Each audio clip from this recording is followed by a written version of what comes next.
Oke, udah live. Yeay. Kita tunggu, nunggu.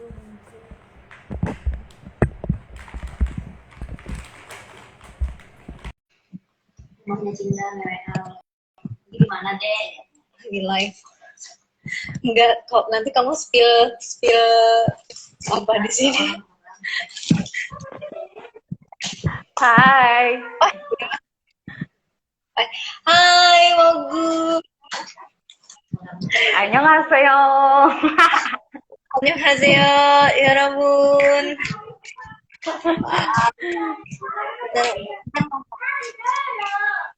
Enggak. Mogu di mana nih? Kayu suaranya bergema. Oh gitu. Suaranya bergema. Oh, udah. Kalau deket sama handphonenya enggak. Halo. Udah. Halo. Udah. Aku harus cari tempat lain ya. Bentar. Mau nyari apa? Bentar. Oke, kayaknya sini. Oh, sini ya? Enggak. Oke. Oh iya, bagus nih. Enggak. Oke. Oh. Hai Mogu. Hai Kak Ayu. Apa kabar Keren? Baik. Apa kabar juga, Kak? Alhamdulillah baik. Mogu di mana nih? Lagi di rumah. Rumahnya di mana? Rumahnya di Kupang. Di Kupang.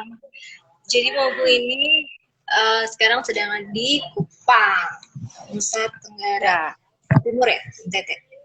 Iya. Aku nih belum opening loh, mau tunggu bentar ya. Oh iya. Assalamualaikum warahmatullahi wabarakatuh. Shalom, Om Swastiastu, Namo Buddhaya, salam kebajikan. Halo semua, kembali lagi di IG Live Walhi Kalto bersama aku Ayu Kusma Pertiwi dari lain gitu. Yang ya kemarin aku, hari ini aku. Ya, jadi hari ini live-nya berbeda kayak kemarin itu kita sebenarnya ala-ala mukbang, meskipun yang makan cuma aku doang. Nah, tapi gagal pokoknya. Tapi hari ini beda juga sih waktunya. Hari ini jam 4 sore mulainya sampai jam 5 nanti itu kita akan ngomongin tentang film.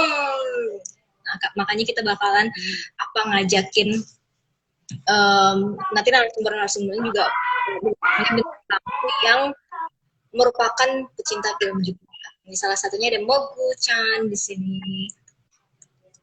Annyeonghaseyo, selamat sore. Mogu nih. Nah, jadi untuk ini ada seri pertama dari Jumat apa judulnya? Jumat Mania gitu lah, Movie Mania. Jadi kita bakalan setiap minggunya ngasih rekomendasi film buat akhir pekan kalian. Filmnya yang seperti apa? Filmnya yang bukan cuma menghibur, tapi juga ada nilai perspektif lingkungannya yang bisa kita ambil juga, yang bisa bangun pemahaman kalian tentang lingkungan, dan juga nantinya bisa berubah jadi aksi untuk penyelamatan lingkungan. Harapannya tuh kayak gitu. Nah, untuk seri pertama hari ini kita akan ngomongin tentang film apa kamu Film apa ya? Jeng. Semesta, guys. Semesta. Karena ini adalah film yang direkomendasikan sama Kak Mogu. Nanti kita akan cari tahu kenapa sih Kak Mogu merekomendasikan film ini. Nah, sebelum itu kenalan dulu sama Kak Mogu. Dari tadi ngomongnya Mogu. Siapa sih Mogu ini? Jadi nama lengkapnya adalah, perkenalan dulu. Monica Bengu. Nama lengkapku Monica Bengu. Sekali lagi Kak. Nama lengkapku Monica Bengu. Nah, Mogu itu singkatan gitu teman-teman dari Monica Bengu itu. Lebih gampang kan panggilnya kalau Mogu. Iya, kayak ingat jajanan anak-anak gitu. Iya itu. Sampai ada yang manggil Mogi. Ijo. Jadi Mogu ini dari dia adalah ketua film Jentera tahun ini. Ya. Kenalin dulu dong film Jentera. Ya guys, jadi Klub Film Jentera kita baru banget punya Instagram, namanya @klubfilm.jentera. Jadi di situ kita ada posting beberapa rekomendasi-rekomendasi film, terus juga ada drakor yang bertema soal hukum juga. Terus terakhir kita ada posting 7 film yang bertema pandemi untuk temenin teman-teman yang lagi PPKM. Jadi ya mungkin soon kedepannya kita akan berkembang bikin film gitu mungkin. Ya. Untuk sekarang kita suka screening aja. Itu sih Kak. Seru banget ya Klub Film Jentera, aku juga udah follow sih. Kalau Instagramnya kamu gue apa? Instagramku yang ini nih yang lagi live mo.go13. Oh, bisa kelihatan. Bisa di atas. Mo.go13. Ya, jadi yang belum follow Mogu silahkan follow Gu13. Jadi jangan lupa juga follow Klub Film Jentera. Mantap lah pokoknya. Sukses terus Klub Film. Nah, kamu gue ini sebenarnya tepat banget sih jadi ketua Klub Film karena dia itu movie maniac. Wow. Kenapa sih suka nonton? Kenapa coba? Kenapa nggak suka yang lain? Kalau bagi aku ya nonton tuh entah mengapa selalu ada, kalau lewat tontonan ya, nonton film tuh kita lebih, kalau menurut aku pribadi lebih gampang belajar sih dari film ya. Terus juga menarik, karena kan di film itu kan gak monoton ya, pasti ada hal yang lucu-lucunya yang bisa menghibur kita. Terus juga yang tadi Kak Ayu sebutin, kalau misalnya di film tuh kita bukan cuma unsur menghibur orang doang, tapi ada hal pasti aja, selalu setiap film tuh selalu punya satu hal yang kita pasti bisa ambil itu, bisa petik itu sebagai sebuah pelajaran untuk kehidupan kita sih. Baik film ataupun drama Korea ya, aku penggemar drama Korea juga soalnya. Sama. Siapa biasnya? Aduh, jangan sebutin sini dong. Jadi kita ngomongin tentang drakor nih. Kapan semestanya? Ya, berarti kamu gue ini apa kalau yang di psikologi itu yang audio visual gitu loh belajarnya. Jadi harus ada audio dan visual gitu. Memang lebih enak sih dan menyenangkan sih nonton itu. Mungkin teman-teman di sini juga kayaknya yang join adalah orang-orang yang suka nonton juga, nonton drakor khususnya. Terakhir nonton drakor apa, Kak Mogu? Terakhir nonton drakor Miss Hammurabi, tapi belum selesai sih. Sungguh update sekali ya. Sepertinya saya nonton terakhir Boys Before Flower. Zaman kapan? Oke, kalau gitu sebenarnya tadi belum terlalu banyak sih mengenal tentang Kamogu ini. Kayaknya masih diselimuti misteri. Kita udah tahu namanya, tapi dan kita udah tahu hobinya juga, hobi nonton. Udah tahu juga asalnya klub klub film Jentera. Mungkin lebih dalam lagi Kamogu misalnya kuliah di mana sih, atau sekarang apa kesibukannya kayak gitu, kita kepo. Oke. Sekarang kesibukannya kuliah daring di Sekolah Tinggi Hukum Indonesia Jentera. Wow. Kalau teman-teman asing namanya, wow, sekolah kita ya Kak Ayu, keren banget.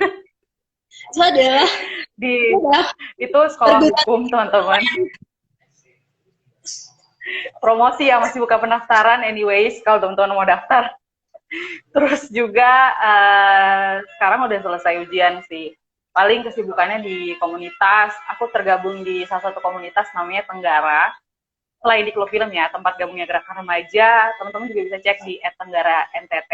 Itu komunitas yang fokus isunya itu di HKSR, hak kesehatan seksual dan reproduksi, terus isu internet dan juga sosial media pada anak dan remaja. Banyak banget bahas soal kesehatan reproduksi lah gitu teman-teman.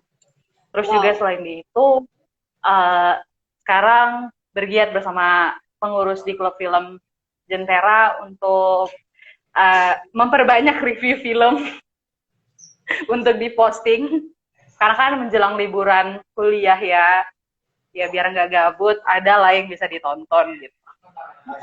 Gitu Dan sih, emang anak Jentera tuh khususnya angkatannya kamu tuh suka banget nonton. Ini ada Cafe Rina. Dia juga salah satu movieholics. Dan itu keren banget STH Jentera teman-teman. Jadi yang minat bisa langsung ke websitenya Jentera, cari tahu karena sekarang lagi open registration gitu ya kamu Bu. Itu salah satu itu promosi gitu ya jadinya. Salah satu branding yang keren banget. Kenapa sih keren banget sih? Kenapa sih keren? Apa bedanya dengan universitas lain coba? Kamu Bu? Bedanya ya, karena aku nggak pernah kuliah sebelumnya. Maksudnya ini pertama kali aku kuliah ya.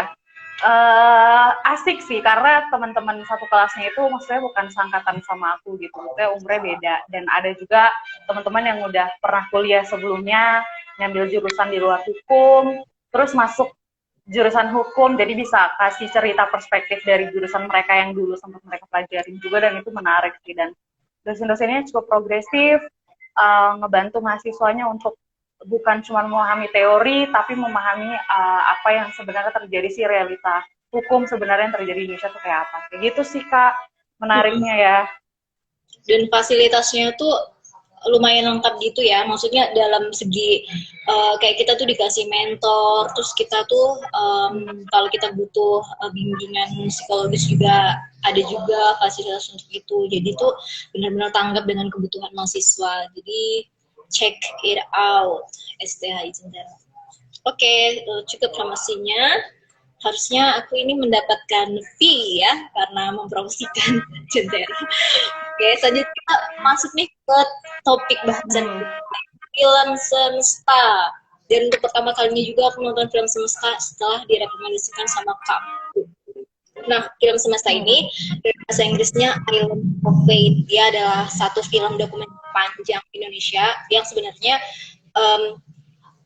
rilisnya sih katanya tahun 2018, yang maksudnya secara luasnya baru 2020. Jadi dia menjadi debut dari Tanahir Films. Jadi khusus untuk memproduksi film dokumenter panjang. Dan ini filmnya banget kan. Jadi nomini dalam kategori film dokumenter panjang terbaik di Festival Film Indonesia tahun 2018. Juga diputar di Sunshine International Environmental Film Festival yang berlangsung di Barcelona, Spanyol, November 2019. Sutradaranya ada Khairul Nisa, produsernya ada Nicole Saputra. Sama satu lagi ada namanya Kak Mendy.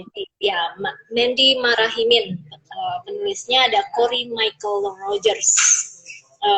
Durasinya ada 90 menit, tapi nggak berasa sih nontonnya karena seru, diberikan visual sinematografi yang keren banget. Nah, Kak Mogo bisa mungkin kasih kayak sinopsis gitu ke kita tentang film ini.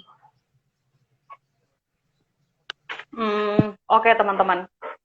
Mungkin teman-teman agak asing ya dengar kata film semesta gitu, karena biasanya juga kalau ditanya teman-teman yang lain udah pernah nonton film semesta masih tanya apaan tuh filmnya. Jadi semesta itu yang tadi kali sebutin betul, ini salah satu film dokumenter yang berbasis lingkungan. Uniknya adalah film ini itu menggambarkan perspektif lingkungan dari pendekatan agama, terus juga kepercayaan dan budaya masyarakat sih. Menurutku uniknya di situ gitu, bahwa sebenarnya alam dan kepercayaan budaya agama apapun itu saling keterkaitannya erat banget gitu. Itu sih mungkin yang bisa aku spoilerin soal sinopsis. Oh ya, dan jadi di semesta kalau teman-teman perhatiin, jadi judulnya itu Semes, terus T-nya itu diganti dengan 7. Nah, itu ada maknanya teman-teman. Jadi 7 itu tuh mengartikan bahwa ada 7 tokoh dari 7 provinsi di Indonesia yang bercerita tentang bagaimana mereka menjaga alam dengan kearifan lokalnya mereka masing-masing gitu. Jadi dia ngambilnya emang dari Sabang sampai Merauke itu ya Kak. Ada tujuh, ada tujuh apa tokoh dan tujuh wilayah sih yang jadi center of fokusnya. Dan apa ya kata kamu Bu tadi bahwa kepercayaan, ada hubungannya antara kepercayaan dan penyelamatan lingkungan.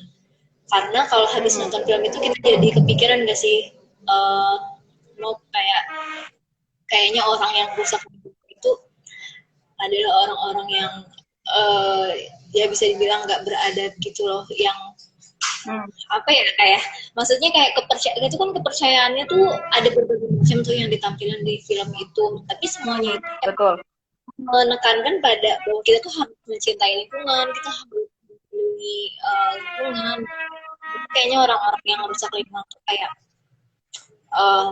jauh lah dari peradaban, jauh dari apa, nggak ada moral sekali, karena bahkan dari kepercayaan dari masyarakat adat aja tuh mereka udah kayak dalam perkembangannya itu mereka menemukan bahwa menemukan apa, nilai dari lingkungan itu yang disebut di apa kayak suku di Kalimantan Barat itu bahwa tanah adalah ibu dan air adalah darah. Darah, iya betul. Terus mau lagi ya pertanyaannya, dan kenapa sih kita harus nonton film ini, mau Oke, aku mau sharing sedikit ya ke teman-teman. Jadi film Semesta ini bisa aku bilang bahwa salah satu film pertama yang akhirnya mengubah perspektif aku terhadap cara menjaga lingkungan. Jadi waktu itu emang udah sempat kepikiran untuk pengen deh nonton Semesta gitu. Tapi kan waktu itu kan penayangannya cukup terbatas ya, dan gak sempat nonton. Terus akhirnya ada kesempatan ditayangin di Netflix, terus bisa nonton. Dan pas nonton tuh cuman kayak bisa nganga gitu. Oh ternyata menjaga lingkungan itu tidak hanya sebatas kita nggak boleh buang sampah sembarangan, terus juga bagaimana kita menghemat listrik kayak gitu-gitu. Ternyata tidak sesempitannya itu gitu. Ternyata ada banyak aspek gitu, dan akhirnya disadarkan kembali bahwa betul gitu, bahwa agama tuh punya peran penting. Agama, kepercayaan apapun dan budaya juga punya peran penting dalam mempertahankan lingkungan gitu. Karena kan sebenarnya sejujurnya Tuhan menciptakan manusia tuh dikasih mandat untuk nih silahkan untuk jaga alam ini pakai secukupnya gitu. Apa yang ada di bumi ini ya pakai secukupnya gitu. Dan itu menarik sih menurutku. Dan kenapa akhirnya aku menawarkan teman-teman untuk nonton, ya karena itu perspektifnya beda gitu. Teman-teman kalau misalnya nonton film lingkungan, aku udah pernah nonton beberapa film kayak misalnya Plastic Ocean, terus juga Inspirasi, terus juga ada film kalau di Indonesia Sekolah Rimba mungkin ya salah satu film yang juga ngangkat soal isu lingkungan. Kalau Kayu pernah nonton juga atau teman-teman pernah nonton juga. Dan menurutku unik aja gitu film Semesta ini gitu, bisa menggambarkan dengan jelas gitu bahwa ya agama kita nyuruh kita untuk tidak memakai apapun dari alam secara berlebihan, secara rakus gitu. Apa yang dipakai, apa yang diambil ya secara secukupnya, seperlunya, sebutuhnya kita gitu. Ya itu kata Romo Marcellus ya, yang di NTT bahkan juga kan? Bahkan bukan cuman Romo sih, semua tujuh tokoh tersebut menekankan di situ gitu, bahwa ketika pada akhirnya kita sudah mulai serakah dengan alam ya, yang kena imbasnya manusia itu sendiri gitu. Karena ya emang alam dan manusia itu satu unsur yang tidak bisa terpisahkan gitu. Karena sadar atau enggak, apapun yang teman-teman konsumsi hari ini, makanan, terus juga tempat tinggal teman-teman berdiri di atas sebuah tanah gitu. Terus juga makanan teman-teman juga asalnya apa yang ditanam di tanah gitu. Apa semua yang kita punya saat ini yang kita konsumsi ya asalnya dari alam gitu. Dan ketika tanah itu udah nggak bisa dijaga, kita mau makan apa gitu, kita mau tinggal di mana gitu, kita mau nafas pakai apa kalau nggak ada pohon-pohon yang Tuhan ciptakan, oksigen yang dihasilkan dari pohon itu ketika udah ditebang, terus oksigennya mau dapat dari mana? gitu. Iya, kayak yang salah satu tokoh itu yang ada di Kalimantan Barat kan, dia nunjukin Kalimantan tentang, Barat. terus dia bilang tentang itu kita bisa ngambil berbagai macam produk gitu dari hutan itu kayak supermarket aja kata dia kayak gitu. Dan Yes, tapi betul, supermarket. tapi bahkan kayak di teman-teman di perkotaan itu juga sebenarnya tetap bergantung ya sama keberadaan hutan itu. Kadang kan kita ngerasa kayak jauh kan dari hutan kita yang ada di kota. Yes, betul betul. Kita ngerasa bahwa oh hutan itu ya udah persoalannya apa mereka yang dekat atau tinggal di sana di dekat gitu. hutan. Hal itu juga jadi apa ya? Jadi masalah kita juga ketika hutan itu rusak itu juga dampaknya ke kita juga yang di kota, bahkan mungkin parah dampak dari kita yang tinggal di kota karena misal nih karena mereka yang tinggal dekat dengan sumber-sumber itu kan akan lebih mudah sebenarnya aksesnya, tapi kalau kayak kita yang di kota saat kita kita benar-benar nggak bisa mengakses namanya makanan atau minuman bersih, kita nggak bisa ngapa-ngapain gitu. Sedangkan mereka itu udah terbiasa bisa survive gitu kan. Mereka bisa survive tanpa misalnya tanpa apa yang dihargain dengan uang. Kalau kita misalnya nggak ada uang, kita nggak akan bisa mengakses itu. Tapi sebaliknya mereka bisa. Dan apalagi dampak dari kerusakan-kerusakan itu pasti kembali ke kita. Dan ya yang sebenarnya paling menderita itu salah satunya adalah masyarakat yang tinggal di perkotaan. Itu enggak, Kak? Iya, benar sih, Kak. Dan mungkin salah satu contoh cerita, salah satu tokoh yang di Bali itu,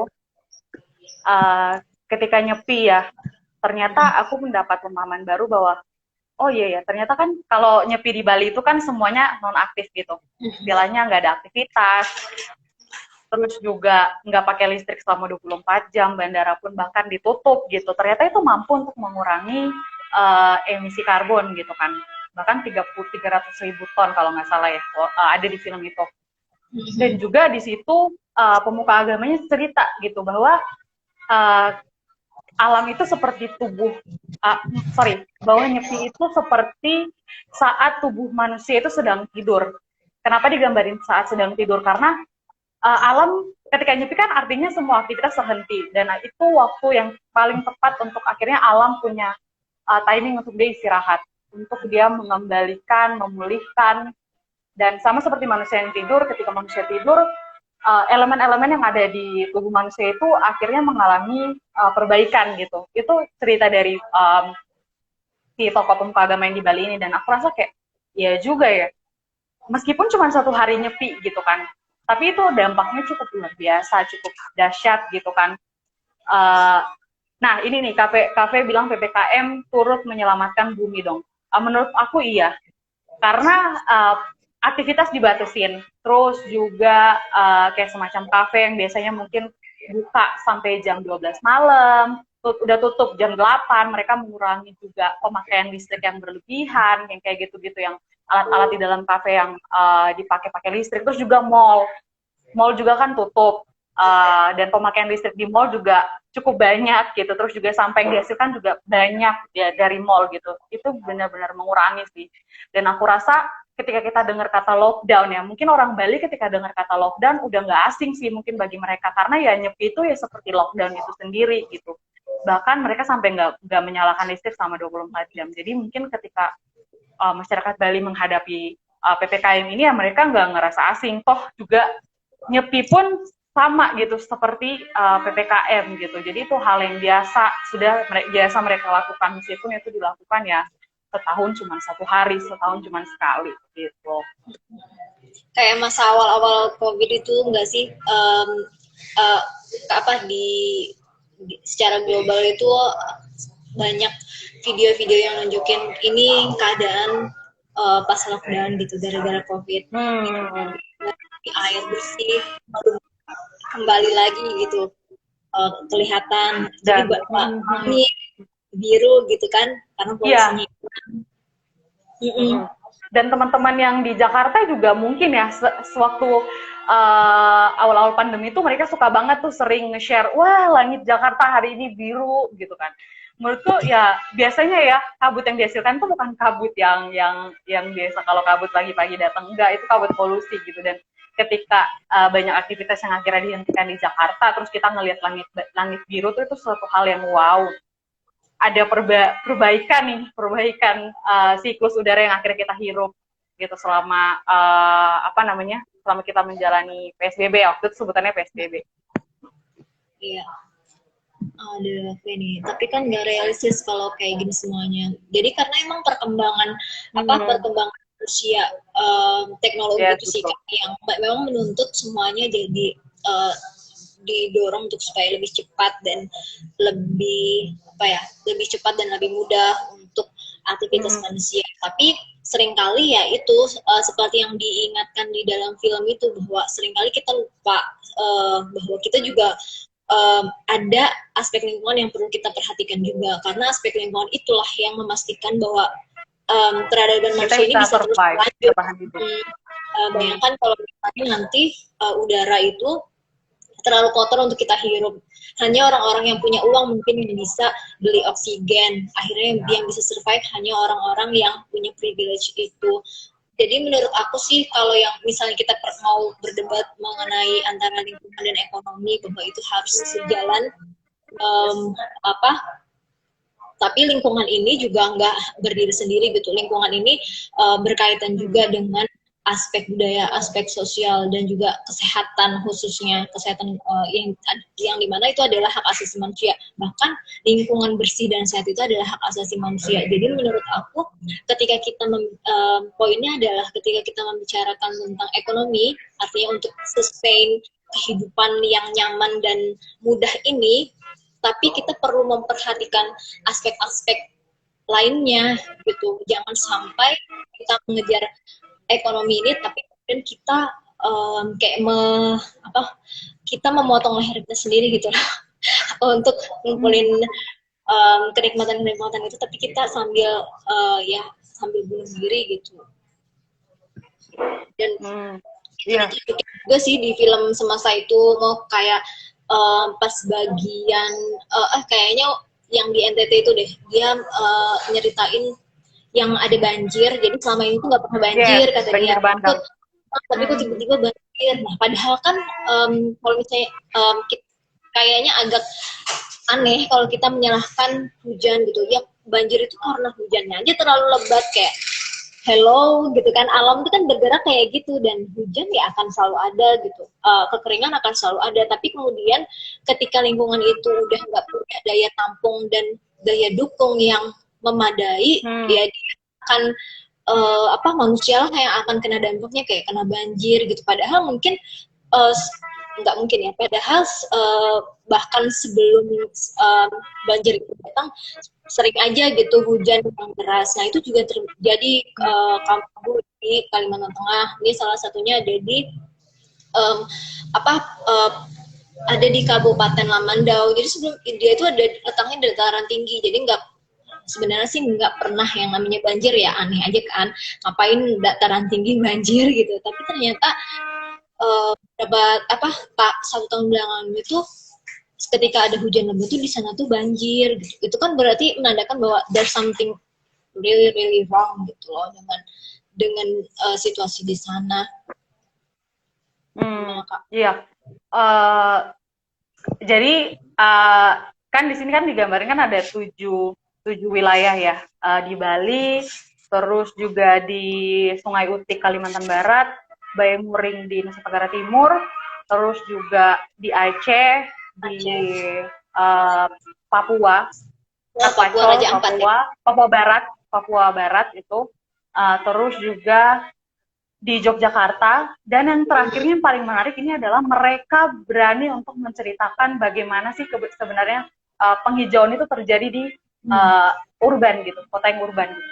Di Jakarta, kota terakhir itu adalah Jakarta. Yang bikin aku wow adalah mereka berhasil untuk akhirnya membuat cerita yang menunjukkan sisi yang relate gitu. Kenapa aku bilang sisi yang relate? aku berani bilang bahwa kebanyakan kita yang nonton live saat ini adalah orang-orang yang tinggal di kota, entah itu di Jakarta, pokoknya kota lah. Dan di film ini tuh digambarkan bahwa sebenarnya kebanyakan permasalahan itu datangnya dari kota. Dan di film ini diceritakan bahwa meskipun wilayah urban itu cuma 2%, tetapi dia menyumbang 70% gas emisi gitu untuk bumi ini gitu. Dan wow, cuma 2% wilayah, tapi kenapa kok bisa sampai 70% dampak negatifnya gitu. Dan kita juga ngerasain kok sekarang gitu, apalagi teman-teman yang tinggal di Jakarta gitu. Kalau dibilang tadi kafe bilang bahwa kalau misalnya PPKM yang terus berlanjut, itu akan berdampak pada ekonomi, iya betul Kak. Berdampak pada ekonomi. Tapi aku mau kutip salah satu perkataan dari tokoh ini, namanya Soraya Cassandra, beliau founder dari Kebun Kumara. Dia bilang bahwa sebenarnya kalau ketika satu masalah yang ada di alam itu yang asalnya dari kota, ya seharusnya ada solusi di kota. Solusinya kayak apa? Dia bilang bahwa penghijauan di tengah kota itu sebenarnya harus disertakan dengan sistem yang bisa mendidik orang tentang gaya hidup mereka, dan orang jadi bisa terlibat gitu. Dia tahu perannya dalam perubahan iklim tersebut. Aku setuju sih bahwa dalam Kebun Kumara sendiri kan mereka juga buka untuk mendidikan tentang bagaimana caranya menanam, bahkan sampai mengenal basic, mengenal tanah gitu. Aku rasa itu penting sih, bahwa sebenarnya penghijauan di kota itu bukan hal yang mustahil gitu, bahwa toh Kebun Kumara pun berhasil untuk melakukan itu gitu, dan sudah berkiprah beberapa tahun gitu kan, bukan sampai 2 tahun lagi gitu, bahwa oh ternyata di kota yang urban juga bisa gitu dilakukan penghijauan gitu. Dan aku setuju gitu bahwa ya memang masyarakatnya emang harus dilibatkan gitu. Mereka nggak cuma bisa kalau misalnya mau bilang bahwa kalau seandainya misalnya Jakarta tidak dimasukkan ke dalam cerita itu, aku bisa bilang bahwa mungkin orang-orang akan terkesan melihat penghijauan, melihat cara si 6 tokoh yang di luar Jakarta ini bagaimana cara mereka menjaga alam, mungkin mereka akan terkesan, tapi kemudian mereka akan bertanya gitu, itu kan bukan di daerah kita gitu, bukan kita banget gitu, terus kita cuma terkesan gitu, sedangkan kita nggak relatable dengan tempat tinggal kita saat ini gitu. Dan aku rasa ketika mereka menceritakan Jakarta, mereka membuktikan bahwa di wilayah kota pun ternyata kalian bisa ngelakuin penghijauan loh, ternyata ada solusi di kota gitu, yang mungkin ini bisa menjadi solusi yang tidak merugikan secara ekonomi juga ya teman-teman, udah untung secara lingkungan, terus juga kita juga tidak dirugikan secara ekonomi juga gitu. Dan kalaupun ngomongin soal menjaga lingkungan dan soal keuntungan, itu satu cerita yang menarik itu yang dari Yogyakarta, Kayu, yang Pak Iskandar, yang dia permaculture.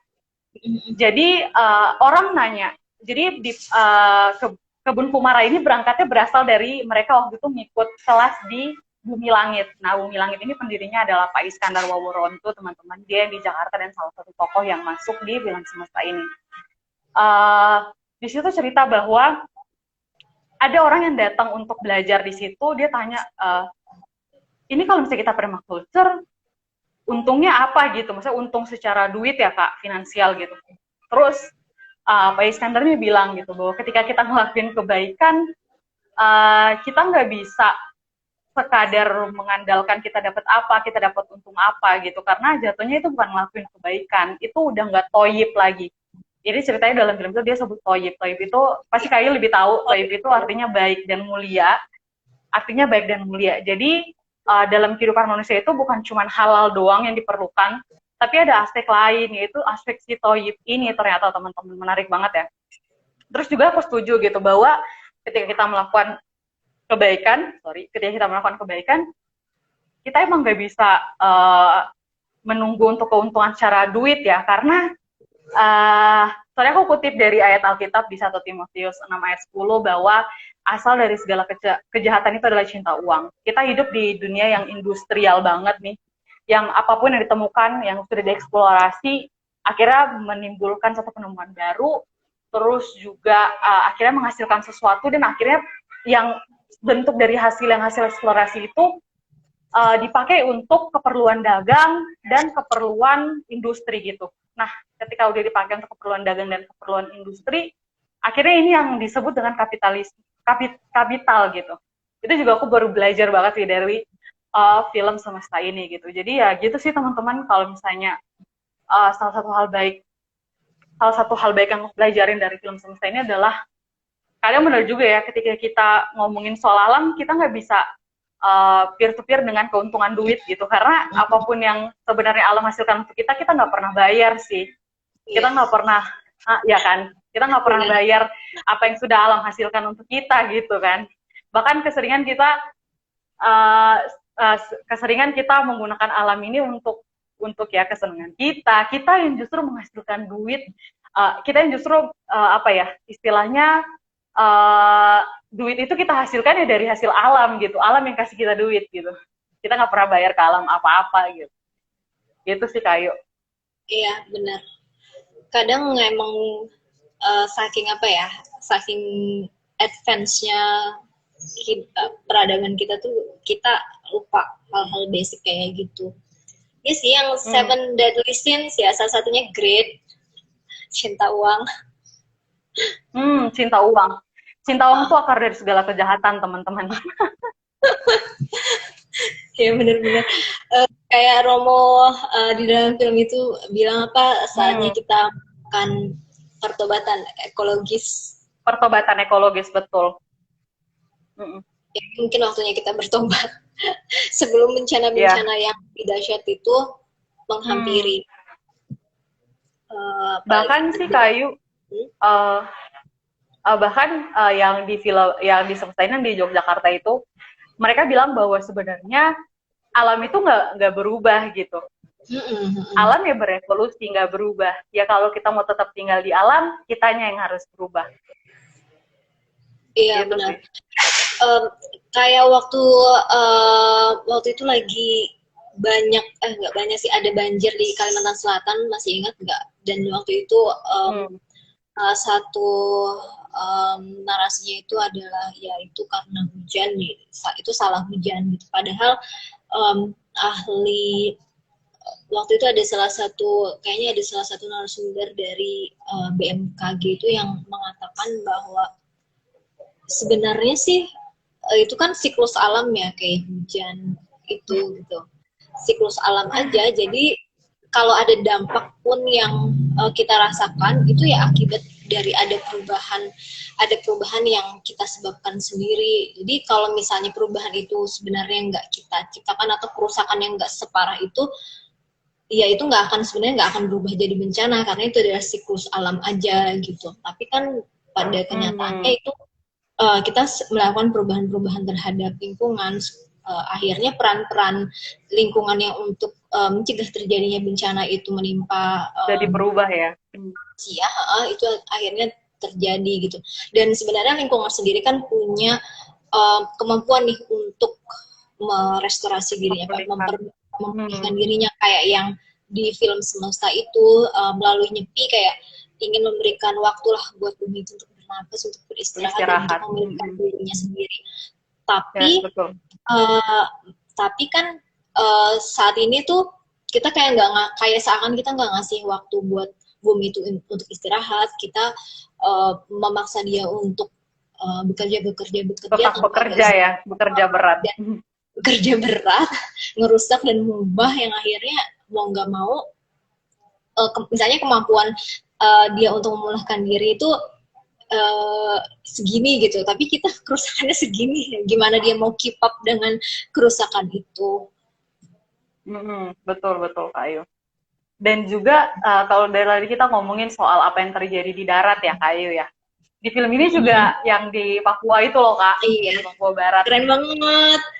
Iya, aku baru tahu loh ternyata ada yang namanya ritual sasi. Kayu baru pertama kali dengar gak ritual sasi? Iya benar, pasti aku baru dengar juga waktu nonton itu, dan itu bagus banget sih emang. Video angle sinematografinya bagus ya di film itu dari awal sih. Baik, ini ada Kak Samuel. Hai Monggo, halo Kak. Jadi yang di film yang di Papua Barat itu ya, aku suka banget gitu, bahwa ketika mereka melakukan ritual itu mereka seperti menghargai ciptaan Tuhan gitu, bahwa betul bahwa alam yang saat ini kita tempati itu adalah bentuk keagungan Allah gitu. Sadar nggak sih teman-teman? Dan pada saat mereka, jadi kalau teman-teman belum tahu, ritualisasi itu merupakan ritual yang dilakukan di Indonesia bagian timur. Salah satunya di Papua Barat mereka menerapkan juga. Jadi mereka menutup wilayah laut ya, wilayah laut untuk sama sekali tidak diambil biota lautnya selama waktu yang telah ditentukan gitu. Kalau di film Semesta ini mereka itu mereka melakukan ritualisasi itu selama 6 bulan. Jadi selama 6 bulan itu mereka menahan diri mereka untuk tidak menangkap teripang, untuk tidak menangkap ikan, untuk tidak menangkap lobster. Wah, itu luar biasa sih, kayak bisa ya untuk menahan nafsu selama 6 bulan untuk tidak menangkap hasil. Menangkap. Dan itu mungkin kenapa aku bilang bisa, karena mereka memulai itu semua dengan keyakinan bahwa Tuhan akan selalu mencukupkan mereka gitu. Setelah mereka melakukan sasi dan sebelum mereka melakukan sasi, itu dahsyat sih. Ketika akhirnya mereka membawa papan dan berdoa, pendetanya mendoakan itu di tempat sasi itu, kemudian akhirnya dicabut, hasilnya sangat dahsyat dan luar biasa gitu. Teripang yang mereka dapatkan itu, kalau nggak salah tuh ada sekitar 700 dalam satu hari tangkap ya teman-teman. Terus juga lobster, kerang yang mereka dapat juga sangat banyak. Dan ini tuh bisa mencukupi kebutuhan mereka sehari-hari gitu. Maksudnya di situ Mama Alina bilang bahwa hasil laut yang kami tangkap ini kami pakai untuk menghidupi mama-mama nih yang mungkin harus bayar anaknya untuk sekolah, mungkin anaknya sakit dan butuh biaya. Ya kita pakai dari hasil sasi ini gitu, bahwa ternyata sasi ini akhirnya mereka sadar bahwa mereka punya tabungan gitu, meskipun itu bukan dalam bentuk uang, ya bentuknya dari hasil laut yang mereka sudah jaga selama 6 bulan gitu. Dan juga mungkin dari mama-mama ini juga kita bisa belajar ekofeminisme gitu. Ada unsur ekofeminisme yang akhirnya ada di dalam film ini gara-gara si mama-mama di Papua ini. Keren, karena mereka berani ambil sudut pandang bahwa perempuan juga mampu untuk mengarungi lautan, berenang dan menangkap ikan gitu. Bahwa perempuan juga bisa gitu. Bahwa mereka juga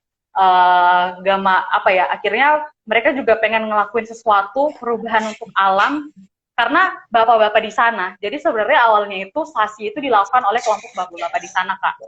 Jadi bapak-bapak di sana itu udah melakukan duluan dan berhasil. Nah, mama ini akhirnya melihat dan mencontoh itu, oh kita juga bisa melakukan sasi di laut sebelah sini nih. Ya udah kita buka aja, dan ternyata sama berhasilnya juga gitu. Dan itu keren sih, keren banget menurut aku. Iya bener, keren banget. Pokoknya wajib nonton sih buat sahabat Walhi Kalteng. Wajib nonton besok Sabtu. Besok akhir pekan, Sabtu Minggu bisa nonton film Semesta. Juga nggak terlalu panjang, cuma 1,5 jam. Seru banget. Betul. Iya benar, dia ngambil banyak perspektif, bukan hanya terkait dengan kepercayaan dan gimana kepercayaan itu melindungi. Dia punya kemampuan juga untuk melindungi lingkungan dan gimana cara nge-tackle, bahkan berkontribusi dalam mitigasi climate change, perubahan iklim. Betul. Dan gimana sih kita hidup lebih sustainable, lebih berkelanjutan dan lebih arif gitu terhadap alam itu sendiri. Dan film itu kayak setiap tokoh film itu kayak menjawab persoalan-persoalan itu gitu, persoalan-persoalan yang saat ini memang kita hadapin. Dan mereka jadi mereka benar-benar jadi orang yang problem solver. Menarik banget sih. Bener kamu rekomendasi dari kamu ya, mantap. Walhi Kalteng Jaya. Dan juga aku dapat insight baru juga bahwa ternyata film ini berhasil. Kenapa akhirnya film ini berhasil untuk memberikan kita pembelajaran baru tentang menjaga lingkungan? Ya karena didekatkan dengan perspektif agama. Kenapa agama? Mereka cukup berani ya sebenarnya, karena Indonesia kan kita kenal dengan negara yang taat untuk beribadah gitu kan.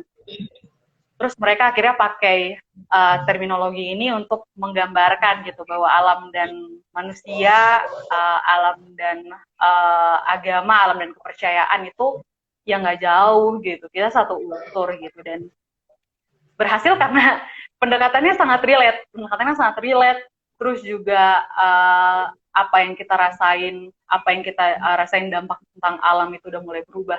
Kita benar-benar tergambar di film itu gitu. Dan ya aku bisa bilang film itu benar-benar sukses sih, dan teman-teman harus nonton. Memang ini banget ya, apa sih, kurang apresiasi sih filmnya.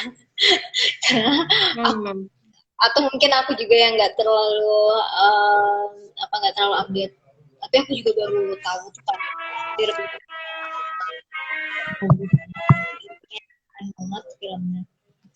Jadi dia emang apa ya, dia berusaha ngedeketin persoalan yang awalnya tuh kita pasti akan ngerasa emang jauh banget sih, kayak perubahan iklim, bahkan apalagi orang-orang perkotaan kayak jauh banget. Oke, kita tahu bahwa cara itu cair gitu, tapi ya tapi cowok gitu kan. Kemudian kita tahu hutan itu semakin berkurang gitu karena deforestasi, tapi ya udah sih, itu life must go on. Nah tapi ternyata tuh kayak mau gue bilang tadi, dia ngebawa perspektifnya sampai deket banget ke kita gitu, jadi bisa semua orang bisa relate dengan film itu. Keren. Gimana kamu, Bu? Ya, teman-teman harus nonton banget sih. Soalnya teman-teman akan lihat selain keindahan alam, selain soal pembelajaran, teman-teman juga ngeliat bahwa Indonesia tuh beragam. Masyarakat adat kita tuh keren-keren banget, teman-teman. Dahsyat. Mereka mampu untuk misalnya mengontrol ya. Mereka mampu untuk menjaga keseimbangan.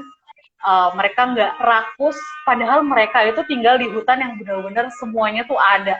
Air bersih, tanaman, hewan juga ada gitu. Obat-obatan bahkan gitu, itu luar biasa. Dan mereka sama sekali tidak merasa tamak akan segala sesuatu yang sudah tersedia di alam mereka itu, tapi justru mereka mampu menahan diri mereka untuk bikin batasan-batasan gitu, yang kayak di Sungai Utik itu, yang kalau hutan itu ada zonasi hutan. Zonasi hutan itu bahwa ada hutan pemanfaatan, ada hutan lindung, dan hutan lindung itu cukup jauh sih kalau di peta itu, cukup jauh ya lokasinya dari pemukiman warga. Dan keren sih, maksudnya mereka mampu untuk mengotak-ngotakan untuk ya mereka bisa ngejaga itu gitu dengan baik. Itu keren banget. Dan masyarakat adat tentunya bukan di Kalimantan saja ya teman-teman, di seluruh Indonesia ada masyarakat adat, dan masyarakat adat itu benar-benar membantu bumi kita ini untuk istilahnya pulih, karena kita yang merusak manusia-manusia yang istilahnya yang rakus, ngerusak alam. Pada akhirnya masyarakat adat ini yang berswadaya, yang yang menaruh hatinya, yang menaruh semangatnya gitu untuk memulihkan alam gitu. Bahkan aku lihat salah satu story WhatsApp temanku di WhatsApp ya, story WhatsApp temanku. Di situ ada masyarakat adat di daerah timur. Aku lupa tepat wilayahnya di mana, tapi mereka melakukan ritual adat untuk mendoakan Indonesia supaya segera pulih gitu dari pandemi COVID-19 gitu. Dan kalau dibilang masyarakat adat itu kuno, enggak sih teman-teman. Justru kayaknya kita yang kuno gitu. Mereka malah mundur. Mereka bisa bikin rumah dari kayu, itu entah mereka belajar dari mana, aku nggak ngerti, tapi hebat, mereka bisa belajar bikin rumah sendiri, terus juga belajar berburu. Coba orang kota bisa nggak berburu kayak teman-teman di masyarakat adat yang kali berburu langsung dapat babi liar, itu keren. Oh ya, ini Karima bilang, oh ya tadi itu di Kabupaten TTU Kak, masyarakat adatnya, keren. Progresif banget sih sebenarnya masyarakat adat itu, tapi karena mereka seringkali karena mereka kan berupaya untuk mempertahankan adatnya, kita kayak orang-orang yang merasa lebih maju peradabannya, kayak mandangnya kayak kita yang lebih progresif, padahal kalau dicermati baik-baik, apalagi kalau sambil nonton film semesta ini, kita menyadari bahwa justru orang di kota itu yang kayak mundur ke belakang, masyarakat progresif, karena mereka itu lebih apa ya, mereka lebih bisa mereka masih bisa berkomunikasi dengan alamnya gitu, kayak ngelihat alam ini betul istirahat nih, alam ini nih kita di Kalbar itu mau ingat nggak si yang tokoh itu dia bilang sebenarnya setiap keluarga itu bisa ngambil 3 pohon dalam 1 tahun. Tapi sekarang kita nggak kayak gitu lagi karena yang akibat illegal logging gitu. Jadi mereka tuh kayak menyadari gitu loh, kita tuh nggak bisa kalau masih nerapin yang padahal cuma 3 pohon per tahun. Mereka merasa kalau kita nggak bisa nih kayak gini karena nanti bakalan rusak. Terus kita harus nih mempertahankan, soalnya ntar air kita bakal tercemar kalau kita nggak secara arif gitu melindungi alam kita. Jadi justru komunikasi mereka dengan alam itu justru terbangun dengan lebih baik gitu. Mereka lebih aware dengan perubahan-perubahan yang terjadi di lingkungan mereka. Dan itu berbeda, kayak menurut aku kayak indera kita di perkotaan tuh kayak menurun gitu loh. Kayak kita ngelihat ini kayaknya bumi lebih panas deh, tapi kita tuh nggak aware kenapa sih bumi lebih panas kayak gitu. Terus kita nggak ngambil action, berarti aku harus kayak gini nih, berarti there's something that has to be changed. Kita tuh nggak mikir kayak gitu. Dan ya aku rasa bahwa ini menandakan bahwa masyarakat adat justru lebih progresif dari masyarakat perkotaan yang nggak peka. Terus juga ada yang bilang teknologi inovasi, kebiasaan mereka itu keren banget, benar. Terus juga kayak yang soal ngomongin permaculture yang di Yogyakarta itu ya Kak, aku jadi ingat monokultur, food estate yang nanam padi. Aku jadi ngeliat bahwa ternyata setiap daerah tuh kayaknya ya akan lebih baik jika menerapkan permaculture. Benar gak sih Kak? Iya. Kan monokultur karena belum tentu setiap daerah itu cocok dengan tanaman yang dipaksa untuk tanam di situ gitu. Terus juga di permaculture ini juga kan dia sistemnya itu bercocok tanam yang mirip dengan hutan gitu. Dan juga dari hasil permaculture ini sebenarnya tidak ada yang terbuang. Pak Iskandar bilang zero waste lah di situ. Food estate dong Kak Hamka, food estate ya. Kalau Hikalteng full estate ya. Terus juga ketika permaculture itu hai Kak Samuel. terus juga yang di permaculture itu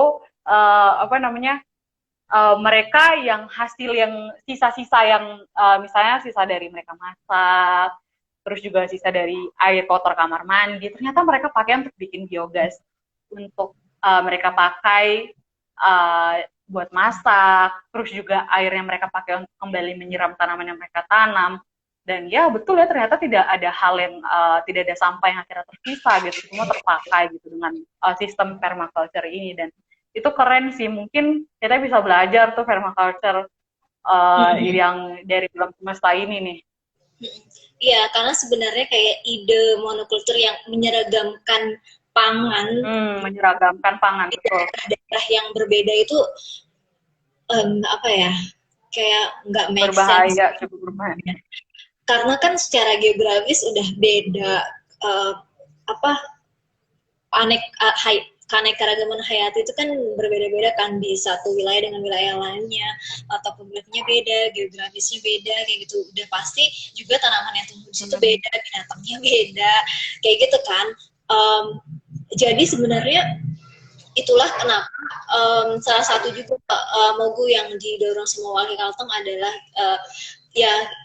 biarkan masyarakat itu menanam sesuai dengan sesuai dengan kebiasaannya gitu. Nggak bisa kita menyeragamkan semua, karena misalnya nasi aja nih, kan nggak semua masyarakat Indonesia sebenarnya makan nasi kan. ada berbagai macam sebenarnya pengganti nasi. Tapi kan sekarang pengen diseragamkan. Sorghum, sagu. Ada sagu, tapi kan pengennya diseragamkan. Padahal itu ya gak harus seragam kayak gitu, karena emang udah ada aneka ragam itu justru yang lebih sustainable. Jadi misalnya nih kayak di Kalimantan Tengah kan susah misalnya kayak untuk nanam padi yang seperti di sawah kayak gitu, ya nggak bisa dipaksain kayak gitu kan, memang beda topografinya.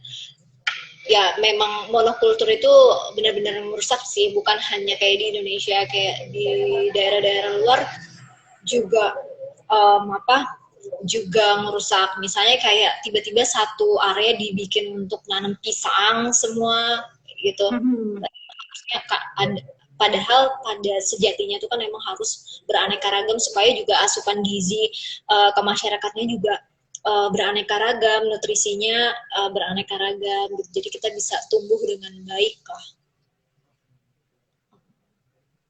Ini Cafe bilang menanam sesuai kebiasaan, tapi di Indo sangat tidak produktif produksi beras per hektarnya karena terus dengan cara-cara lama, betul. Iya, sebenarnya kalau terkait itu makanya kayak salah satu yang diajarin juga sih di film Semesta itu, bahwa kita bisa mulai nih dari gerakan-gerakan itu dari rumah kita sendiri gitu kan. Sebenarnya ya kita nggak akan bisa memenuhi pangan untuk seluruh dunia ya. Misalnya kayak Indonesia mau betul. memenuhi pangan seluruh Indonesia, seluruh dunia, nggak akan bisa. Jadi justru kita harus lebih fokus di area kita gitu. Misalnya kayak Kalimantan Tengah ya, untuk produksi daerahnya kayak gitu. Sebenarnya sih kalau misalnya kita untuk pangan, mencukupi pangan masyarakat kita sendiri, aku rasa akan cukup. Dan dengan aneka ragam produk juga, variasi produk juga akan cukup gitu. Sayangnya kan sekarang seolah kita ingin kayak misalnya kayak Indonesia kayak pengen dipaksa untuk misal memenuhi pangan banyak orang lah ya, mesti sampai keluar negeri gitu, atau ya pasti nggak akan cukup, nggak akan produksi dari satu wilayah nggak akan cukup untuk meng-cover semua. Tapi kalau misalnya semuanya berproduksi, pasti akan cukup untuk pangan semua. Nah yang gawat adalah kalau kita berupaya untuk mendorong produksi sebanyak-banyaknya, tapi tapi kecukupan di wilayah kita sendiri justru nggak tercukupi kayak gitu kan. Karena kan terutama untuk masyarakat adat sih, karena masyarakat adat itu kan dia nggak bergantung konsumsinya itu dari luar ya, dia memproduksi sendiri untuk asupan sendiri kayak gitu, untuk konsumsi sendiri. Nah hal-hal yang kayak gitu yang terdampak banget sama perubahan kayak perubahan alih fungsi lahan, perubahan hutan dan sebagainya, dan juga ada ekspansi monokultur. Itulah yang akhirnya merugikan masyarakat adat itu, karena lahannya semakin menyempit dan akhirnya dia nggak bisa mencukupin bahkan konsumsinya sendiri, jangankan untuk diproduksi keluar gitu sih. Ya ampun, nggak tahu, udah mau jam 5. Kamu nih Cafe bilang stunting cukup negara kita, stunting termasuk tertinggi dunia karena kita selalu pakai cara-cara yang lama. Kita akan terus jadi generasi miskin dan stunting. Tapi emang masalah itu cukup kompleks sih. Jadi kalau menurutku ya bukan persoalan pangan di Indonesia itu bukan karena kita kekurangan stok atau apa, tapi dia ada stok nih. Tapi yakin nggak kalau masyarakat kecil itu bisa mengakses stok itu? Mereka kira-kira punya nggak sumber daya untuk mengakses stok itu? Misalnya masyarakat miskin, mereka bisa nggak mengakses pangan itu gitu? Itu sih kalau dari aku ya. Tapi kalau persoalan itu cukup kompleks sih memang ya, kalau kita mau berbicara tentang stunting dan kemiskinan itu. Tapi memang wah panjang banget nih pembahasan kita, jadi Mau Oh, tolong di wrap apa? up deh, wrap up. Apa katanya? Terus kalau misalnya produksi sebanyak-banyaknya dan itu berhasil tentu mengorbankan lahan yang luas, tapi di satu sisi itu berkaitan dengan peningkatan ekonomi. Lebih bijak itu gimana, Kak? Lebih bijak itu yang mana yang lebih bijak kalau apa ya? Yang mana yang lebih bermanfaat bagi masyarakat sih? Dari segi bukan hanya ekonomi ya, kesehatannya, Aku sosial. setuju sih. Harus yang balik lagi ke kearifan lokal masyarakat itu tersebut gitu. Karena kalau produksi besar-besaran juga Siapa yang kemungkinan untuk berhasil. Iya, produksi pangan yang besar-besaran. Oh iya, aku punya salah satu rekomendasi teman-teman kalau teman-teman mau belajar lebih soal pangan dan kenapa sebenarnya seharusnya tidak menyeragamkan jenis tanaman, jenis pangan lokal, pangan pokok ya. Itu ada bukunya Ahmad Arif. Dia itu seri Pangan Nusantara, ada 3 buku, Sagu Papua untuk Dunia, terus Sorghum, sama buku Masyarakat Adat. Itu 3 buku tuh bukunya bagus-bagus. Aku baru baca sih yang soal Sagu Papua untuk Dunia, tapi perspektif yang dia ambil itu cukup baik sih, bahwa ternyata um, sebenarnya permasalahan perut kita itu adalah permasalahan soal kita terlalu biasa untuk makan nasi aja sih. Padahal sebenarnya kita bisa untuk mengkonsumsi pangan-pangan yang lain, kayak misalnya jagung, terus ada sikunin juga, ada sorghum juga, gitu. Itu soal masalah kita sudah terbiasa. Bukunya itu buku fisik sih, Kak. Kakak bisa beli, ada di Gramedia. Kalau nggak salah tuh harganya sekitar 87.000 sih, itu satu buku bagus ya. loh. Bukunya Karena dia bagus, iya. iya, karena dia emang dari ini dia memang meneliti, dia emang fokus ke Dia itulah ke meneliti, pangan. betul. Dia kan wartawan senior Kompas kalau nggak salah ya. Hmm, hmm. Itu dia Kalau teman-teman mau belajar soal pangan. berdasarkan penelitian juga, jadi dia nggak ngasal. Jadi dia emang mengkampanyekan makanan yang beragam dan juga makanan yang khas dari daerah gitu. Jadi kalau misalnya emang di situ khasnya itu ya makan yang itu, karena kalau kamu makan yang bukan khas daerahmu pasti itu hasil entah itu apa diawetkan atau itu di apa gimana caranya kan supaya bisa awet saat pengiriman, intinya itu kan nggak berasal dari tempat kamu, jadi pasti nggak sesehat yang berasal dari tempat kita sendiri gitu. Itu ya itu bagus banget, recommended. Ya. Betul. Oke, karena kita udah jam 5 loh. Udah jam 5. Di sini udah jam 6. Iya, Udah gelap. Oh, oke. Kalau gitu kita tutup aja. Mau Bu, seru banget hari ini pembahasannya. Dari film Sama-sama. semesta.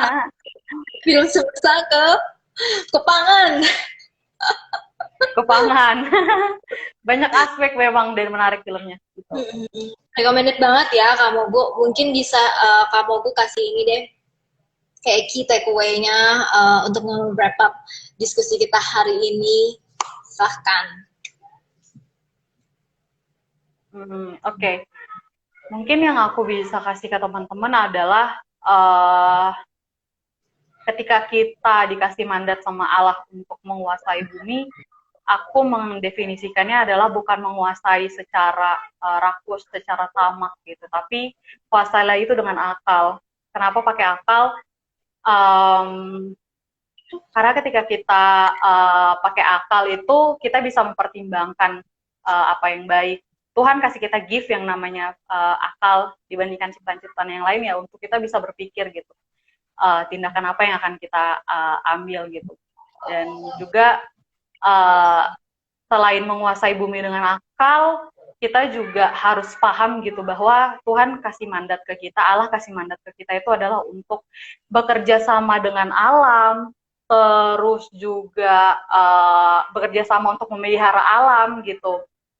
Nah, cinta Indonesia itu cinta semua yang ada di bumi ini, betul. Cinta Indonesia itu cinta apa yang ada di bumi ini, karena ketika kita bisa mencintai itu, kita berhasil untuk melihat bahwa ciptaan Allah itu benar-benar agung. Kita bisa bersyukur dengan apa yang kita punyai, bahwa Indonesia itu beragam, bahwa Indonesia itu sangat kaya akan budaya, sangat kaya akan tradisi, Dan pada akhirnya sebenarnya kita bisa melihat yang baik juga gitu dari Indonesia dibandingkan dengan beberapa hal yang mungkin mengecewakan hati teman-teman terkait soal Indonesia dan kebijakan-kebijakan yang menurut teman-teman aneh. Ada satu hal lain yang akhirnya Tuhan kasih untuk kita bisa syukuri itu ya, alam yang sekarang kita nikmatin gitu. Tapi ketika nikmatin alam itu ingat kuasai itu dengan akal, pakai itu sebaik mungkin dan sebijak mungkin gitu. Kalau ada cinta pasti ada banyak cara untuk melakukan apapun termasuk apa yang di Indonesia punya. Betul sekali. Mungkin itu aja sih yang aku bisa kasih. Thank you Kak Samuel untuk tambahannya. Oke, makasih Itu sih Kak Ayu, terima kasih. Makasih udah hadir di diskusi kita sore ini. Makasih juga untuk mencerahkan kita. Terima kasih atas rekomendasi filmnya. Semoga teman-teman jadi punya jadi akhirnya bisa milih nih, bakalan ngisi akhir pekan ini dengan nonton film Semesta. Nah, seperti yang kita udah bicarakan tadi, ini sangat recommended banget untuk membuka pemahaman kita untuk melindungi lingkungan, karena itu bagian dari mencintai bumi kita, mencintai Indonesia. Terima kasih kamu kan Mogo. Terima kasih Kak Ayu. Mari kita tutup Ajilaf hari ini dengan semoga kita semua bisa melakukan pertobatan ekologis. Terima kasih teman-teman, sahabat Walhi. Terima kasih teman-teman yang sudah nonton. Salam adil dan lestari. Pakai tangan. Lestari. Salam adil dan lestari. Lestari. Thank you Walhi Kaltang. Thank you teman-teman yang sudah gabung. Thank you Kak Ayu. See you.